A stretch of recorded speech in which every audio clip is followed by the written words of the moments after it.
22 दिसंबर 2025 से स्टार्ट होने वाले हैं सीएस एग्जीक्यूटिव के पेपर्स।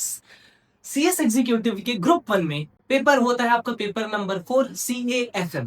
तो आज हम बात करने वाले हैं पेपर नंबर 4 CAFM के बारे में। आपके एग्जाम्स में कौन से ऐसे टॉपिक्स है जो आपके लिए बहुत इंपॉर्टेंट है, कौन से ऐसे थोड़े कम इंपॉर्टेंट टॉपिक्स है, आज हम इस पर डिस्कस करने वाले हैं। तो अगर पिछले पास्ट अटेम्प्ट्स की बात की जाए तो आपका पेपर पैटर्न ऐसा रहता है कि क्वेश्चन नंबर 1 से लेके क्वेश्चन नंबर 4 तक आता है अकाउंट्स, ठीक है, सेक्शन ए कहलाता है ये। उसके बाद सेक्शन बी स्टार्ट होता है एफएम का। सेक्शन बी आता है 40 मार्क्स का एफएम। तो एफएम में केवल दो सवाल रहते हैं, question number 5, question number 6। Question number 5 होता है 20 मार्क्स का, एक ही क्वेश्चन रहता है 20 मार्क्स का आता है। क्वेश्चन नंबर 6 में आपके पास दो ऑप्शंस रहते हैं, या तो आप क्वेश्चन नंबर 6 बनाइए या फिर क्वेश्चन नंबर 6A बनाइए। फर्क क्या है, क्वेश्चन नंबर 6 में आता है प्रैक्टिकल, चारों प्रैक्टिकल। क्वेश्चन नंबर 6 में आती है चारों थ्योरी। तो आप 6 अटेंड कर सकते हैं या फिर 6A अटेंड कर सकते हैं, पर क्वेश्चन नंबर 5 आपके लिए कंपलसरी रहेगा। तो क्वेश्चन नंबर 6 अगर मैं प्रैक्टिकल की बात करूं तो 6 के अंदर 4 क्वेश्चन रहेंगे, A B C D, चारों 5-5 मार्क्स कैरी करते हैं। तो पास्ट अटेम्प्ट्स की बात की जाए तो आपका पेपर पैटर्न कुछ ऐसा रहा है। क्वेश्चन नंबर 5 जून 25 की अगर मैं बात करूं तो क्वेश्चन नंबर 5 में 20 नंबर का आया था कैपिटल बजटिंग। उसके पहले अगर बात करूं दिसंबर 24 में 3-4 टॉपिक को मर्ज करके 20 नंबर का सवाल आया था। 3-4 टॉपिक यानी कॉस्ट ऑफ कैपिटल हो गया, कैपिटल स्ट्रक्चर हो गया, लीवरेज हो गया, ऐसे 3-4 चैप्टर को मर्ज करके वो लोग क्वेश्चन बना देते हैं और मर्ज करके 20 नंबर का सवाल डाल देते हैं।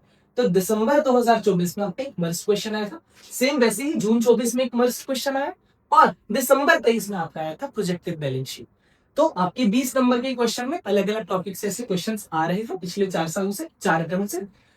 अब बात करते हैं क्वेश्चन नंबर 6A के बारे में, सॉरी 6 के बारे में, जिसमें आपके 4 अलग अलग क्वेश्चंस रहेंगे, A B C D। इसमें 4 अलग अलग चैप्टर से क्वेश्चंस आते हैं। तो अगर हम बात करें पास्ट अटेम्प्ट्स की तो जून 25 में आया था dividend decision, indifference point, time value, RSI। उसके बाद दिसंबर 25 में आया था होल्डिंग पीरियड का सवाल, operational approach, capital structure, inventory management. उसके पहले जून 24 की बात करें तो capital budgeting, dividend decision, inventory management और RSI। RSI आप देखेंगे 2 बार रिपीट हुआ है, डिविडेंड डिसीजन भी आपका 2 बार रिपीट हुआ है इधर इधर। और दिसंबर 23 की बात करेंगे तो आपके क्वेश्चन आए थे operational approach, capital budgeting, EPS, PBIT analysis, EPS निकालने वाले एक सवाल होता है उसमें से, और कॉस्ट ऑफ कैपिटल। अगला डिविडेंड डिसीजन। तो ये आपके पास्ट अटेम्प्ट के ऐसे क्वेश्चंस हैं जो आए हुए हैं। तो अब इस अटेम्प्ट दिसंबर 2025 के लिए आपके लिए ऐसे कौन से इंपॉर्टेंट टॉपिक्स है जो आपको तो पढ़ के ही जाने चाहिए, चलिए उस पर बात कर लेते हैं। तो अगर मैं क्वेश्चन नंबर 5 की बात करूं तो क्वेश्चन नंबर 5 में से 4 ऐसे इंपॉर्टेंट टॉपिक्स हैं जो मुझे लगता है आपके लिए बहुत ज्यादा इंपॉर्टेंट है, आपके लिए मस्ट आपको पढ़ के जाना चाहिए।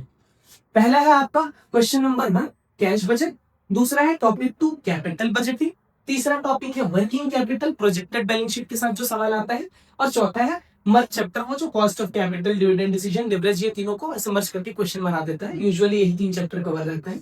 तो क्वेश्चन नंबर 5 की तैयारी के लिए आपको एटलीस्ट ये 4 टॉपिक तो पढ़ के जाने ही है। उसके बाद क्वेश्चन नंबर अगर 6 की बात करें जो 4 क्वेश्चन आते हैं तो उसके लिए ये सब टॉपिक्स आपके लिए बहुत जरूरी है, बहुत इंपॉर्टेंट है। पहला ऑपरेशनल अप्रोच, ऑपरेशनल अप्रोच में मार्जिनल कॉस्टिंग हमने PV ratio break even point निकालना सीखा था, वो है।